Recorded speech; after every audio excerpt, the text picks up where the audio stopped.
మాకు ఈరోజు పెద్ద స్టంటే జరిగింది. ఇది ఏం జరిగిందో లాస్ట్ చెప్తా, చూడాలి. ఇప్పుడు మేము ఎటు వెళ్తున్నాం అనుకుంటారా? ధర్మపురి.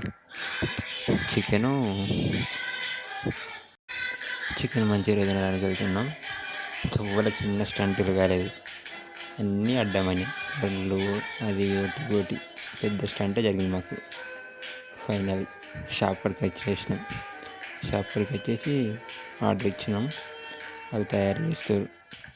క్వాలిటీకి దానికి దీనికి సంబంధమే లేదు. చిన్న తక్కువ లేదు. చూడరు ఎంత తక్కువ ఇచ్చడం మీరే. హాఫ్ ప్లేట్కి 100 రూపాయలు. ఇచ్చింది గింత చూసి మేము షాక్ అయిపోయాం. ఆడు మా ఫ్రెండ్ గారు అంటాడు, ఇంకోసారి ఇవి తీసుకోవద్దు అంటాడు. ఇక నోరు మూసుకొని సప్పుడు అక్కడ తినేసాం. Okay, bye friends, love you.